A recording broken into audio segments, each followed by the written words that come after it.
Well, we know that everything in life is better shared. So when mum meets dad, the timing is right and they share a special bond together, fertilization occurs by the uniting of the egg nucleus with 23 chromosomes and dad's sperm nucleus with 23.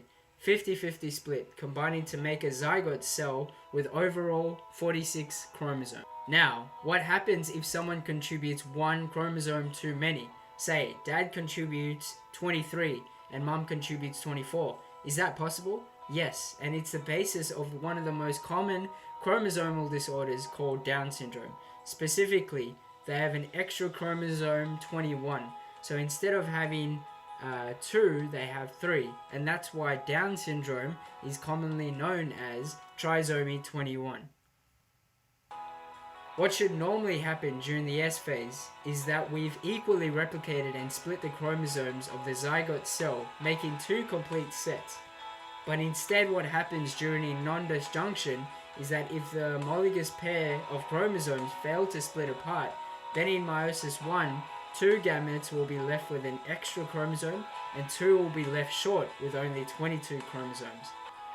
If non-disjunction occurs in meiosis 2, then the result will be that 2 gametes will be normal with 23 chromosomes, 1 gamete with 24, and another with 1 less at 22 chromosomes. For instance, non-disjunction occurs from the maternal sex cells if the sperm fertilizes any of these gametes that have an extra copy of chromosome 21, the result will be trisomy 21. The same non-disjunction disorder can also occur with the paternal sperm cells. The other pathomechanism of trisomy 21 is through Robertsonian translocation, which accounts for about 4 to 5% of Down syndrome cases. Translocation, in this case, is a fancy way of saying that the segment of one chromosome, for example the long arm of 22, moves and switches places with the segment of another acrocentric chromosome. Robertsonian translocation usually only occurs in acrocentric chromosomes, which are numbered 13, 14, 15, 21, and 22, which means the centromere is located close to one end of the chromosome, making the division potentially unstable. Following the pathological trend of trisomy 21, again, through meiosis 1, one daughter cell will contain the normal amount of genetics with 2 long arms, whereas the other will be disordered with a short, immature gene normally lost in the next meiosis phase. There are many possibilities of abnormal fertilization within the acrocentric chromosomes in this case, with trisomy 21 equally among them. About 1% of cases can also be mosaic, meaning that the cells are mixed with one portion being disordered and the other portion of the body cells having normal amount of 46 chromosomes. You may be asking, how does this happen? Good question. Well, cells need to divide meticulously and develop into a human, and this happens from the original zygote cell. Now, each of these divisions is called mitosis, essentially producing every kind of cell, tissue, and organ in your body. Non-disjunction can also happen in mitosis. This leads to particular cells having an extra chromosome 21, again equally in trisomy 21.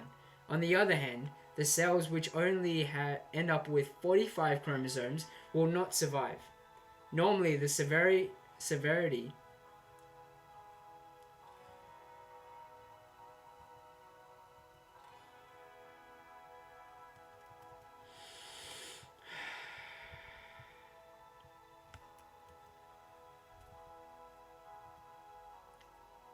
Non-disjunction of chromosomes can also happen in mitosis. This leads to particular cells having extra chromosome 21, again equaling to trisomy 21. On the other hand, the cells which end up with 45 chromosomes will not survive.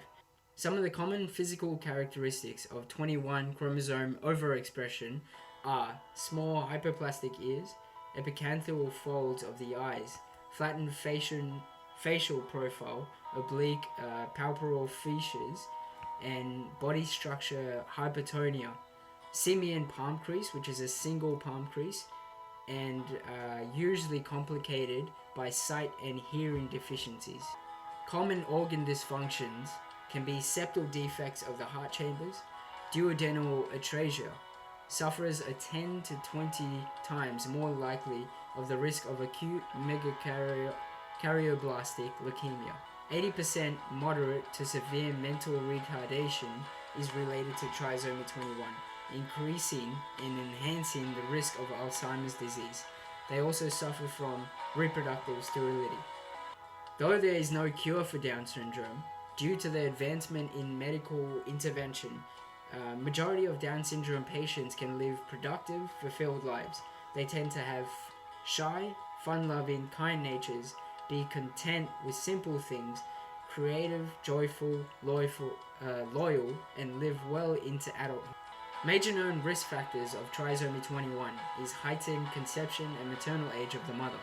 When the mother's maternal age is below 20 years, the risk is as low as 1 in 1,550 births. In contrast, incidence dramatically increases with 1 to 25 births when the mother is older than 45 years of age.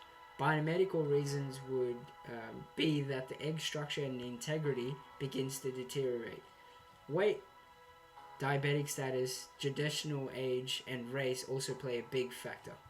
Screening tests only are able to inform about risk status.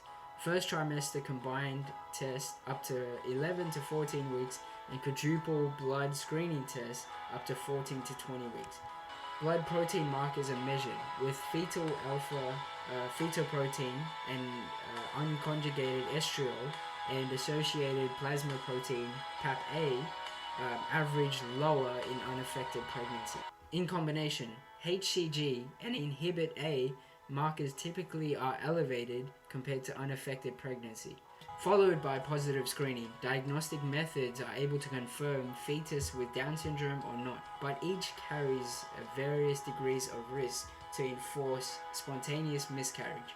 CVS is a genetic analysis of finger-like projections of the placenta from the first trimester. Amniocentesis is done at the second trimester, testing amniotic fluid surrounding the fetus.